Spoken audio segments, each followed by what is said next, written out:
Nu tai kon jūs plungiškiai, ne plungiškė. Sveiki atvykę dar vieną plungi kalbą epizodą. Šiandien podcast esu aš Mindaugas Gildenis ir mane kalbins Liepa Rimkutė. Nu tai labas, labas. Sveiki. Tai, tai papasakok, kas tu toks per žmogus esi ir kaip tave žmonės pažįsta. Nu tai kaip sakiau, mano vardas Mindaugas. E, šiaip aš groju fortepijonu, man tai labai sekasi. Be to, mokykloje gerai mokausi. Dar vienas dalykas apie mane yra, kad man patinka skaityti knygas, nors ne kiekvieną dieną skaitau, bet fainiai yra šiaip išmokti naujų dalykų. Kaip mane žmonės pažįsta? Nu tai iš fortepijono, galbūt dar iš dėl to, kad dalyvavau Tūkstantmečio vaikuose. Tai taip. Gal pradėkim nuo pradžių, tai apie muziką pakalbėkim. Tai girdėjau, kaip ir pats minėjai, kad lankai fortepijoną ir kiek metų tu jau, nežinau, gyveni su tuo fortepijonu. Tai jau praėjo 6 meteliai. 6 metai. Tai nežinau, kaip sugalvojai tą fortepijoną, kas tai paskatino, kokių buvo išbandymų tame kelyje, aišku, tas to kelias dar nesibaigė. Nu tai taip, nu tai antroji klasėje aš pradėjau lankyti. Tai kaip iš vis man užėjo toks noras. Tai tiesiog mama sako, ar nori eiti kokį būrelį. Nu sakau, nu fainiai būtų tikrai. Tai taip ir sugalvoju meno mokyklą. Sako, ko norėtum groti. Nu, aš pavyzdžiui per televizorių visat matau, kaip ten groja fortepijonu. Tai aš taip ir galvoju, aš irgi tuomet. Tai iš tikrųjų labai džiaugus tau pasirinkimu ir tas pasirinkimas lydės mane vis gyvenimu. Tai nežinau, aš pat, kadangi lankau irgi meno mokyklą, tai man su smuiku buvo labai daug tokių šuolių, galėčiau taip netgi įvardinti, kad, nu vis tiek, 10 metų gyvenu su tuo laimingu savo smuiku. Oho. Tai nu, tikrai būdavo tų metų, kada žiauriai noriu grot, kada nenoriu groti ir kad, nežinau, tėvai verčia ir spaudžia, kad eičiau grot, bet būna ir taip, kad tiesiog man ir, nežinau, fainiai. Tai ar tau buvo tokių krizių, kada tu nenorėjai groti? Tai žinoma, pavyzdžiui, per karantiną tai visiškai negrojau ir tikrai žadėjau mesti. Bet nemečiau. Tai kaip tu tai išgyvenai, nežinau, kas tai paskatino, nes pavyzdžiui, aš pradėjus eiti į simfoninį orkestrą, tada, nežinau, kaip čia pasakyti, nu, vėl iš naujo pamilau tą smuiką. Tai kas tau buvo toks paskatinimas? Paskatinimas. Nežinau, dalykas, nu, dėl kurio tu nemeti to fortepijono. Tai gal konkursų laimėjimai. Tai ir piniginiai prizai mane labai paskatino. Tai tikrai patinka groti man. Mhm.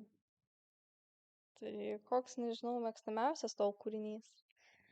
Ar labiausiai patikęs, kurį tu esi grojęs ir, nu, nežinau, tą kūrinį galėtum groti ir groti savo, kad ir visą gyvenimą? Čiurlionio noktiurnas. Tai čia man go-to yra kūrinys. Jį galima visur groti. Ir daug kas jo prašo, kad aš pagročiau. Ir daug, nu, nežinau, turi tų renginių, kur groji, kad ir tą patį noktiurną. Tai taip ir buvau televizijoje. Ir Liepos mėnesį važiuosim į Palangą. Ir vėl ten reikės pagroti tą noktiurną. Ir šiaip ir konkursuose jį groju. Ir gaunu prizus, kad jį labai gerai pagroju. Tai tikrai kol kas tai įsimintiniausias mano kūrinys. Dar žinau, kad eini ir į chorą meno mokykloje. Taip. Tai ar tau, nežinau, choras kuom padeda grojime? Nes, nu, pavyzdžiui, man, aš kaip smuikininkė būtinai turiu eiti arba į chorą, arba į solinį dainavimą, kad ir švariai gročiau, dėl tos intonacijos ir panašiai. Nu, nežinau, aišku, yra tas skirtumas tarp smuiko ir fortepijono, bet, nu, vat, ką tau duoda tas chorinis dainavimas? Nu, tai kaip sakei, labai padeda su intonacija man choras.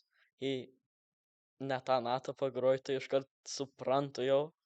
Nu čia dėl choro viskas. Ir ką galiu papasakoti apie chorą? Nu, tai pradėjau nuo 1 klasės į jį eiti ir vis augom tos choras ir prieš 2 metus taip pradėjom keliauti po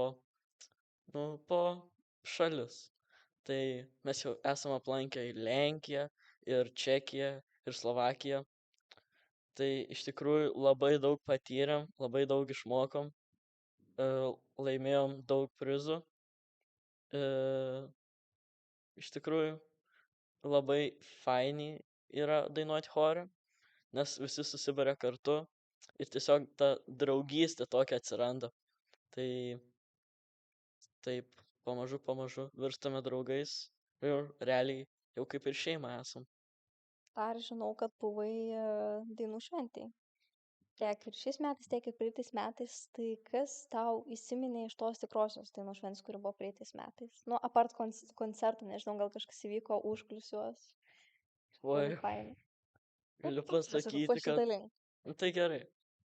Gal pradėsiu nuo maisto. Nu, tai maistas tiesiog buvo žiauriai blogas, labai. Tai gerai, aš gal negilinsiu tos temos, bet tiesiog maistas buvo labai neskanus, porcijos mažos. Ir fu. Dar dalykas, patiko būti Vilniui, patiko gyventi mokykloje. Tai gerai, jūs gyvenat mokykloje. Mhm. Tai kaip suprast?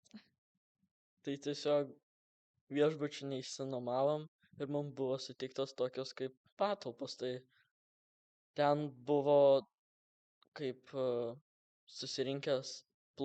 susirinkusi plungės bendruomenė ir ten buvo ir suvartukas, ir chorai, ir mūsų berniukų, ir mergaičių, ir plungė choras dar.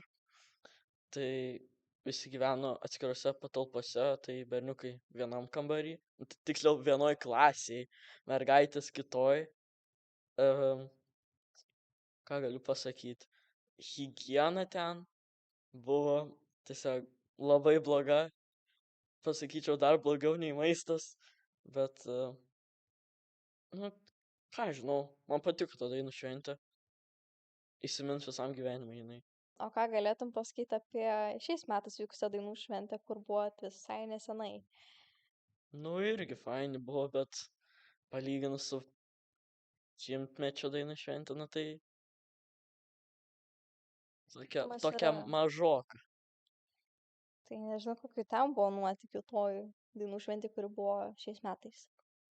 Toks vienas fainas dalykas buvo dainų šventėje, kad padainavus visas dainas, pradėjai tiesiog lyt, tep iš pradžių mažas lašiukas, tep, bet Po truputį. po truputį taip pradėjo virst į audrą ir grina, aš nežinau, žiaurę pradėjo lyt, vis sušlapom, grįžį į autiką, grina, tep visi šlapi buvom ir tiesiog visi jaukėmės, visi buvom laimingi. Vis tiek esi toks žmogus, kuris dalyvavo labai daug konkursų, visokių koncertų.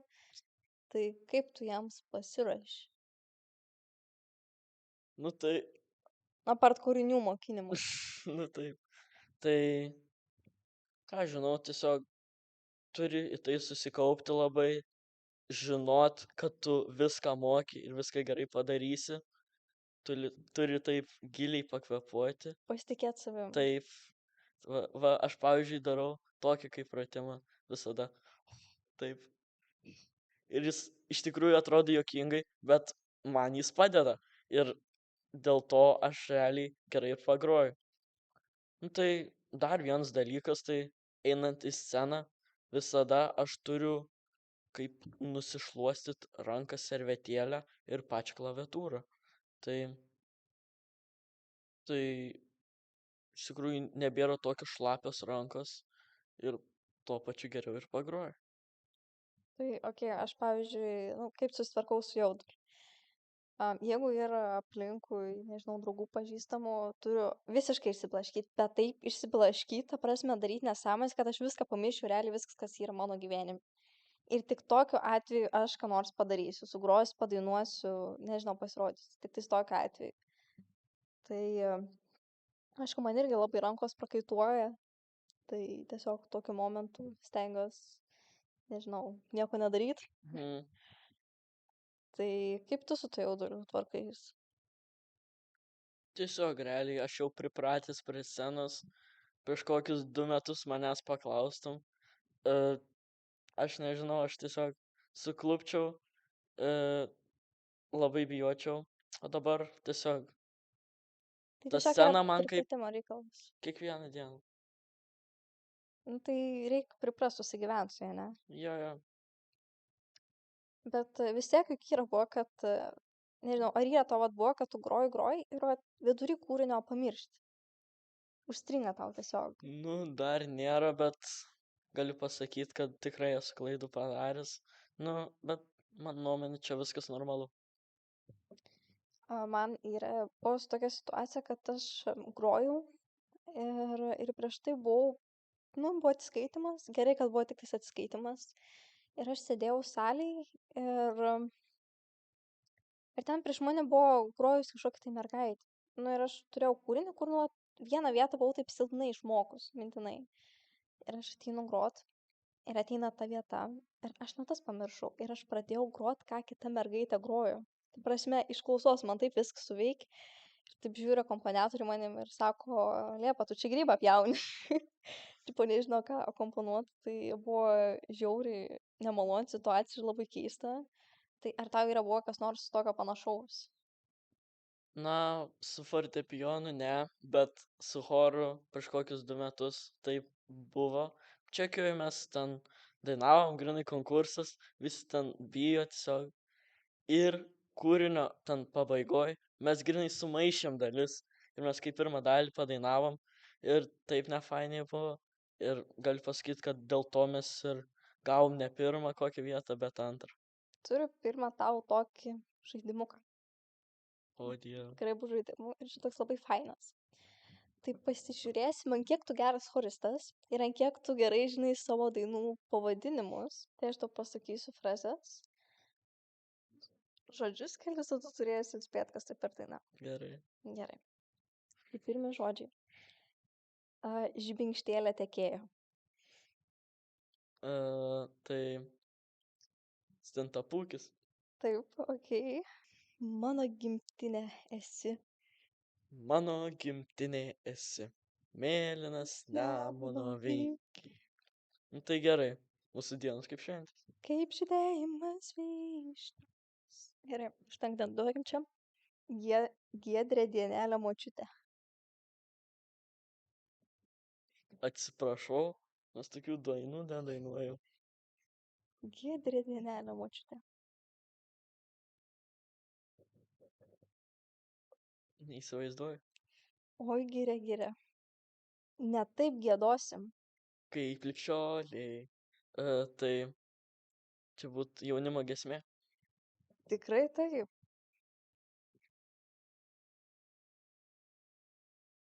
Viskam lengva čia pražysti.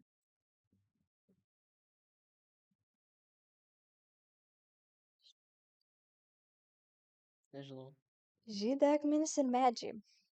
Ką? Aš tokios dainos nedainavau. Ir paskutinis kalu per dieną. Kalu per dieną. Žagrelio. Aš vieną. Nu tai čia kalvelis. Čia yra kalvelis. Dabar pakalbėkim truputį apie meno mokyklą. Kaip manai, ką tau davė ėjimas į meno mokyklą? Tai tiesiog išmokau groti instrumentą, išmokau pažinti natas. Šiaip mokyklai palyginus su kitais vaikais tiesiog esu virš visko esu geriausias. Tai labai džiaugiuosi dar kartą pasakysiu ir myliu meno mokyklą iš tikrųjų. Davė man daug gyvenimiškų patarimų ir fainiai joje būt man. Tai tu lankai meno mokyklą 6 metus. Tai kuri ta klasė buvo sunkiausia, nežinau, kritinė, kurių nieko Tai nebenori. į meno mokyklą nenorėjau eiti jau 4 klasėje, nes jau užkniso mane tiesiog lankyti tas pamokas. Bet šiaip galiu pasakyti, kad fiziškai šie metai patys sunkiausi, nes aš ne tik, kad groju fortepijonu, aš dar ir akompanuoju smuikui. Tai sakyčiau, kad dvigubai daugiau darbo. Ar daug laiko užima meno mokykla? Nes, nu, pavyzdžiui, man tai žiauriai daug. Nu tai žiauriai daug. Tiesiog beveik kiekvieną dieną einu aš į meno mokyklą ir realiai prieš konkursus į meno mokyklą einu ir savaitgaliais. Tai tiesiog galiu pasakyt, kad į mėnesį labai daug konkursų būna, ypač pavyzdžiui, prieš kokius 2 mėnesius buvo ir daug koncertų, ir daug konkursų, ir labai laimingas esu, kad laimėjau geras vietas ten. Šiaip koncertai irgi užima didelį dalį mano laiko, bet man patinka juose dalyvauti, vis gerinuosi, pasakysiu, ir, nu ką žinau, man malonu. Nu, man tai atima be galo daug laiko meno mokykla. Ir aš to nesiskundžiu, nes, nu, tiesiog, kad Bet ar tau patinka ją eiti? aš negaliu sakyti, kad man patinka, bet aš negaliu sakyti, kad ir man nepatinka. Nu tai būna tokių dienų. Aš einu realiai vien dėl to, nes kad tik galėčiau groti simfoninį. Nes, nu, vis tiek aš ant smuiko, man yra labai sunku įsiminti natas. Aš tekstą labai gerai įsimenu. Aš ir esu dalyvavusi tuose visokiuose skaitymuose ir panašiai. Nu, man tekstai yra labai lengva atsiminti, bet yra du skirtingi dalykai. Yra ta paprasta atmintis, yra muzikinė atmintis. Tos muzikinės atminties aš žiauriai neturiu. Bet šiaip, nežinau, neinu aš į tą JMR.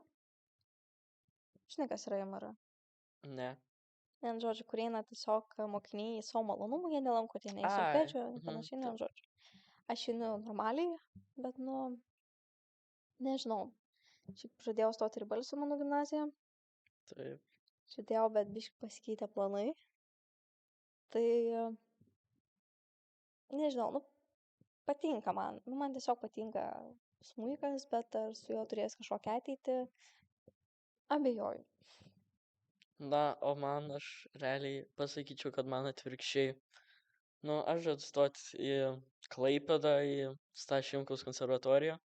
Ir gal iš tikrųjų, gal ir bus mano tai profesija, bet jeigu ne, tai bus mano labai didelis hobis ir atradimas.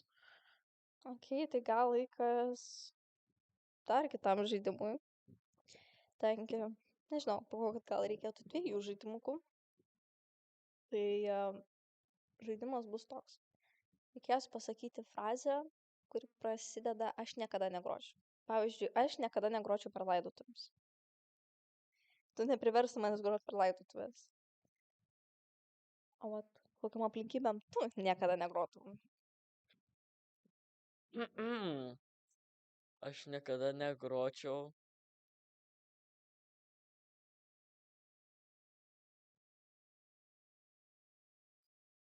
Aš niekada negročiau prie draugų, nors gal ir gročiau, bet labai nenoriai. Tiesiog nefainiai, kai kiti taip žiūri į tave ir jie tave pažįsta. O pavyzdžiui, jeigu groji kokiam konkursui ar koncerte, nu tie žmonės, aš nežinau, iš kitų miestų tavęs beveik nepažįsta. Aš niekada negročiau kūrinio, kuris man nepatinka. Aš niekada negročiau kūrinio, kuris yra labai trumpas. Ok. Aš niekada negročiau kūrinio su rimtu charakteriu ir kur reikėtų labai daug garso. Kodėl? Nes aš esu kaip asmenybė, negaliu sakyti, kad esu labai švelnus žmogus, bet vien žodžiu. Man labai nepatinka kūriniai, kur reikia tokio griežto charakterio, kur yra daug akcentų, daug visokių stakatų. Nu, vien žodžiu, aš esu labiau prie tokių lyrinių kūrinių. Nes ten, nežinau, daugiau galiu pasireikšti ir šiaip man jie gražiau skamba. Tai niekada negročiau kūrinio su griežtu charakteriu. Na, aš nesakyčiau, kad aš negročiau, bet man irgi labiau patinka tokie lyriniai kūriniai. Bet savo repertuarę turiu ir tokių kaip ir griežtų kūrinių. Gerai. Aš niekada negročiau per šeimos susirinkimą. Realiai šitas toks, kur irgi negročiau, bet esu grojus. O dėl ko tu, pavyzdžiui, ne? Kaip ir gėda, kaip ir nemalonu. Ne kad gėda, man tiesiog nefainiai. Aš niekada negročiau solo prieš mažai žmonių. Kodėl? Nežinau, aš net dainuot arba grot negalėčiau prieš mažai žmonių. Man turi būti, nežinau, mažiausiai kokie 20 žmonių. Nes aš kitaip, vis tiek per atskaitimus groju, bet, aš labai blogai pagroju. Nes man yra, nežinau, stres prie mažai žmonių. Jo, sutinku su tuo. Nes, tipo, kuo daugiau žmonių, tuo kažkaip ramiau, žinai, geriau. Mhm. Žinai, ir tie, kur būna per atskaitimus ir ten tas mokytojas, aš, pavyzdžiui, kai groju, Jo, taip. aš negaliu žiūrėti į pirštus. Aš turiu žiūrėti į žemę, kur nors kažkokį tai tašką ir taip, žinai, kartais atsisukai ir jos tokios sėdi. Tokios, žinai, masto. Ir tada galvoju, aš taip čia blogai groju ir čia jau man iškart vertina, arba tiesiog nors pasirašo, taip, žinai, pasipaišo ir numet Jo. tušinuką ir žiūri kur nors. Jo. toli. Per atsiskaitimą grinai. Žinai, aš gerai groju palyginus ir iš manęs daug tikisi. O man tai ne visą laiką pavyksta ir tiesiog tokia gėda būna taip nemalonu ir vėl. Nes aš jaučiuosi kaip nuvylęs tos žmonės. Jo. Tai mano irgi tėvai ir muzikantai ir iš manęs irgi labai daug tikisi. Taip, žinai, ateini ir tau, man tas mikas, nėra taip labai prie širdies. Aš groju, man tipo patinka, bet kad labai daug vilčių dėčiau į nėra taip. Taip, žinai, ateinu ir tikis, kad aš čia, kažką pagrosiu ir panašiai. Ir, taip, kur tu nieko gero net nepagroji. Mhm. Dar plius, žinai, stresas, tai jo. Aš niekada negročiau. Žinai, kaip ir, pavyzdžiui, Palangoj, kur ten laukia tiesiog ten Basanavičiaus gatvė. pasideda ten fortepijonai ir ten kaip prašo pinigų. Jo. Tai aš ten realiai. O gal šiaip ir gročiau. Šiaip fainiai būtų. Nežinau daugiau, kur aš negročiau. Aš niekada negročiau. Kalbant apie orkestrą, sėdėdama kur nors gale, pačiam gale. Niekada negročiau. Nežinau, aš esu toks žmogus, kur, tipo, ne tai, kad noriu būti dėmesio centre ir man dėmesio trūkumas, bet, nežinau, noriu būti kuo arčiau priekio. Ir neskau, kad ten sėdėti pirmos smuikos, o panašiai, bet, nežinau, tikrai ne pačiam gale. Ir čia turiu omeny apie akvarelę, kuri vyksta kiekvienais metais, žinai, gal. Jo. Tai suvažiuoja iš visų Žemaitijų tie styginių, iš meno mokyklų styginių orkestrėliai. Tada jo ten susėdam. Tai niekada negročiau pačiam gale sėdėti. Šiaip labai fainas ten koncertas kiekvienais metais. Ten varau. Tai pasiklausyt. Tai jo, tai užpraeitais metais, kadangi buvo mano pirmi metai, tai grojau antraeiliai sėdėdama. Tai gerai. Jo, o praeitais metais grojau antroeiliai prie pat krašto, pirmas smuikas, pirmas pulsas. Bet žiūrėk, o kaip jie paskirsto? Tai realiai meno mokykla, Plungės meno mokykla visada sėdi priekį. Nes čia manau, kad tik tais tarp muzikantų visi puikiai žinom Ambrozaitį. Tai Ansi yra labai geras dirigentas, bet toks su savo charakteriu. Toks tikrai griežtas ir jie visi bijo. Tai, Plungė visada sėdasi priekį, o ten kiti jau, kas blogai groja, neaišku, patį galai, ten panašiai. Tai, bet yra tiesiog tokių vaikų, kurie dėl tos konkurencijos nori, ateina ten kokias 2 valandas prieš koncertą, kad tik tais vietą užsiimtų, ko geresnė. Bet tai, kodėl? Plungė pirmi turi sėdėti? Ne, tiesiog. Aš, pavyzdžiui, gal kai kuriems šiaip ir yra skirtumas, kur kas sėdi. Bet man, pavyzdžiui, tai. Man svarbiausia, kad esi tu ten. Ir patyri, ir pamatai. Šiaip pasiklausai muzikos ir pats groji. Taip. Nežinau. Jo, kiti eina dėl vaibų, bet nežinau. Man yra ta kitokia atmosfera, kai sėdžiu priekyje ir aš tiesiog noriu matyti dirigentą. Nes tu ten gali sėdėt, nu, tu tipo matai tą dirigentą, bet nu labai blogai ir tiesiog ateina susižiūrėti, dabar čia buvom repeticija ir aš sėdėjau pirmas pultas. Ir tiesiog, nu, tu matai, kaip tas dirigentas, jūs kaip ir, ne, žodžiu, akių kontaktą turim ir tu tiesiog matai, stebi ir tas ir žiauri fainiai. Nes, tipo, tu gali bendrauti ir tu gali žymiai geriau sugroti, nes tu matai, ko iš tavęs reikalauja. Tu labiau gali tą dirigentą žiūrėti. Jo. O kas šiaip būna pirmas smuikais? Šiaip vadovė, nu, Ai. per tą karelę, nu, mūsų orkestro. Tai ir tokia Aušra Zubytė, kur yra jau pabaigus ir geriausiai groja iš mūsų. Tai o šiaip per peticijas, tai aš dažniausiai būnu, nes jinai ne visada būna, bet sakau, jeigu ateina tie baigiantieji, tai jau tie baigiantieji būna. Jo. Jo, tai vat iš tikrųjų labai fainai yra groti orkestre. Jis toks, nu nežinau, visiškai kitoks vaibas ir daugiau žmonių ir tiesiog groji drąsiau. Nes, nu, kai groji solo, vis tiek ir to jauduliuko yra čia, o tu čia tiesiog laukia, kada nueisi į tą sceną. Ir ypač, kai groju simfoniniam ir kai turiu progą pasirodyti su žymiais atlikėjais, tokiais kaip Linas Adomaitis, Merūnas, kur pasirodys per miesto šventę šiais metais, arba Ilsenso. Tai, nu, iš tikrųjų yra žiauriai, vau. Tiesiog tokia įdomi patirtis. Tai vat. Aš iš tikrųjų irgi mano svajonė, sakyčiau, pagrot kartu su simfoniniu orkestru.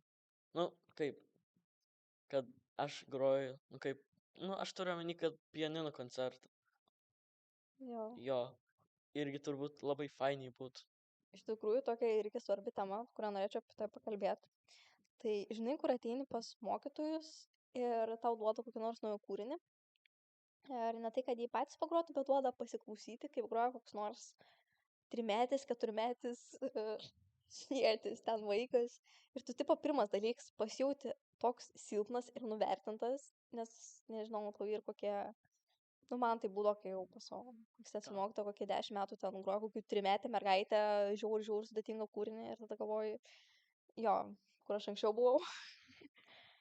ir kitas dalykas, kad, nu, yra žiauru, kaip tokio amžiaus vaikai groja. Aišku, tai yra labai gerai, nes jie bus galimai labai geri muzikantai, bet, nu, vien žodžiu.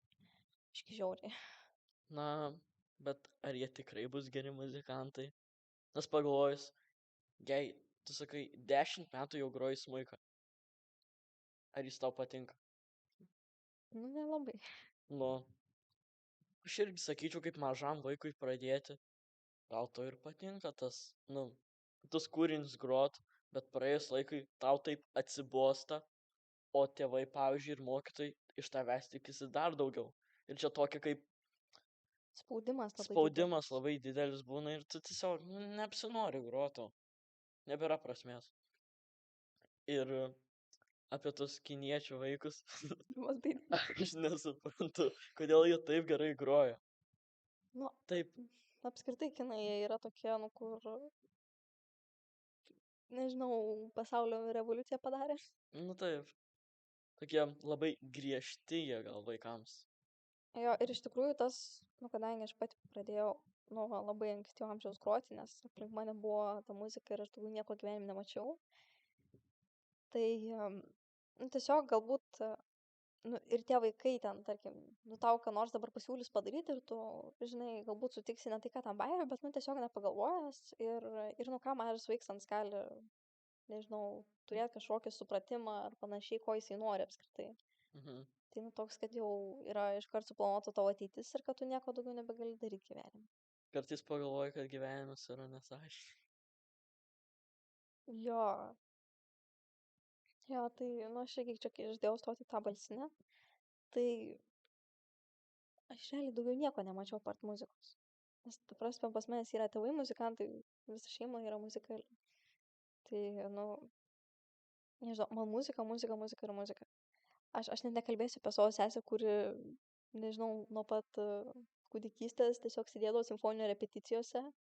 Ir ten atsineždavo mama pleduką, ten žaislų ir, žodžiu, prie pats jas pasidėjus, ten žaisdavo, kol mes repetuodavom. Tai tas iš esmės yra gražu ir faina, bet, nu, iš kitos pusės,